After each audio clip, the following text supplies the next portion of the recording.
Doctor બી બીજા પ્રોફેશનની જેમ એક પ્રોફેશન જ છે, જેમ સીએ પ્રોફેશન છે, જેમ બેન્કર પ્રોફેશન છે, જેમ પોલિટિશિયન પ્રોફેશન છે, એ જ રીતે ડોક્ટર એક પ્રોફેશન જ છે. અને હાર્ટ એટેક ક્યારેય કોઈ પ્રોફેશન જોઈને નથી આવતો હતો. ન્યૂઝ છે કે 22-23 વર્ષના એક MBBS સ્ટુડન્ટ મેટ્રો ટ્રેનની અંદર ટ્રાવેલ કરતા હતા અને સડનલી હાર્ટ એટેક આવ્યો અને એક્સપાયર થઈ ગયો.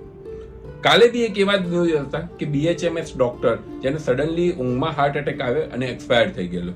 થોડા ટાઈમ પહેલા કાર્ડિયોલોજિસ્ટ, એક મેઇન કાર્ડિયાક સર્જન, પ્રખ્યાત કાર્ડિયાક સર્જન, જેમને કાર્ડિયાક ઘણી બધી સર્જરી કરેલી હતી અને એને હાર્ટ એટેક આવ્યા પછી એક્સપાયર થઈ ગયા.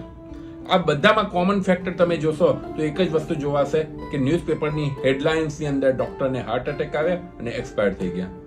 ડોક્ટર બી બીજા પ્રોફેશનની જેમ એક પ્રોફેશન જ છે, જેમ સીએ પ્રોફેશન છે, જેમ બેન્કર પ્રોફેશન છે, જેમ પોલિટિશિયન પ્રોફેશન છે, એ જ રીતે ડોક્ટર એક પ્રોફેશન જ છે. અને હાર્ટ એટેક ક્યારેય કોઈ પ્રોફેશન જોઈને નથી આવતો હતો.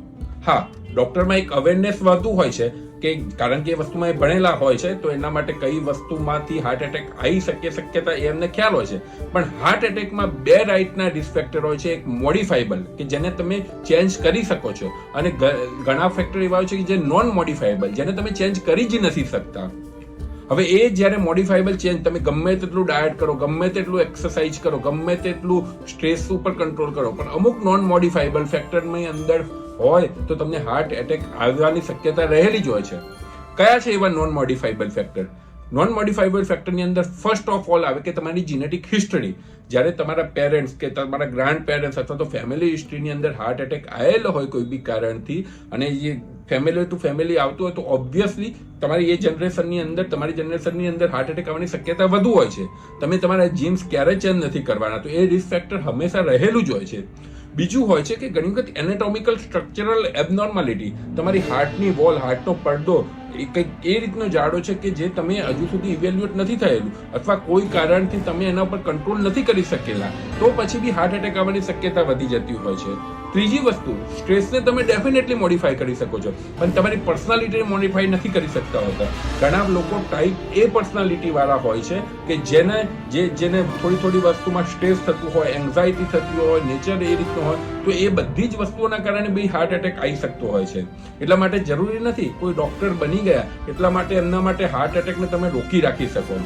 હાર્ટ એટેકને શું ખબર છે કોણ ડોક્ટર છે ને કોણ બેન્કર છે? એ તો કોઈને બી આવી શકે એવું છે.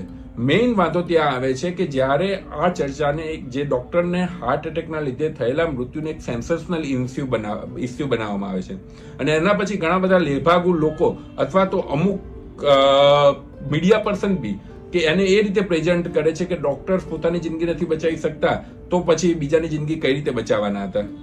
દુનિયામાં કોણ અમર છે? જે આપણા ભગવાન બી બની ગયેલા છે, જેને આપણે ભગવાન કરીએ છીએ, એ બી એમનો એક નિયમિત આયુષ્ય લઈને આવેલા હતા. તો દુનિયામાં કોઈ અમર નથી. એટલા માટે એને કોઈ સેન્સેશનલ ઇસ્યુ બનાવવાની જરૂર જ નથી. એક માણસનું મૃત્યુ થયું છે, ડોક્ટરનું મૃત્યુ ક્યાંથી થયેલું છે?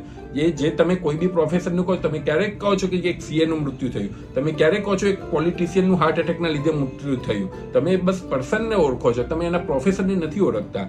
હા, ડોક્ટર્સની અંદર અવેરનેસના કારણે જે હાર્ટ એટેકના લીધે થવાની મૃત્યુ શક્યતા ઓછી હોય અથવા તો ઓછી હોવાની શક્યતા છે, બટ એનો મતલબ એ નથી કે એમને હાર્ટ એટેક આવી જ ના શકે. બસ આજનો મારા વિડીયોનો હેતુ એ જ હતો કે લોકોમાં એક સમજણ પડે કે બે રીતના રિસ્ક ફેક્ટર હોય છે. એક મોડિફાયેબલ રિસ્ક ફેક્ટર જેવી રીતે કે છે તમારો ડાયાબિટીસ છે, બ્લડ પ્રેશર છે, કોલેસ્ટ્રોલ છે, સ્મોકિંગ છે, આ બધા ઉપર તમે કંટ્રોલ કરી શકો છો, તમે મોડિફાઈ કરી શકો છો. એટલા માટે એને મોડિફાયેબલ રિસ્ક ફેક્ટર કહેવાય. અમુક ફેક્ટર છે જે નોન મોડિફાયેબલ રિસ્ક ફેક્ટર છે. તમે તમારી જીનેટિક હિસ્ટ્રી ક્યારેય ચેન્જ નથી કરી શકવાના. તમે મેલ છો, મેલ ને ફિમેલ કરતા વધુ એટેક આવવાની શક્યતા છે, તમે ક્યારેય ચેન્જ નથી કરી શકવાના. તો એ નોન મોડિફાયેબલ રિસ્ક ફેક્ટરના કારણે બી હાર્ટ એટેક આવી શકે છે. 100% હાર્ટ એટેક પ્રૂફ કોઈ નથી. માટે જ આને કોઈ સેન્સેશનલ વસ્તુ બનાવવાના કારણે એ પરિવાર ઉપર, એ ડોક્ટર્સ ઉપર એક સિમ્પેથી રાખીને એને બસ જસ્ટ જનરલ માણસનું જેમ ડેથ થાય છે એને એ રીતે જ લેવું જોઈએ, ના તો એને ટોક ઓફ ધ ટાઉન બનાવવું જોઈએ. Thank you.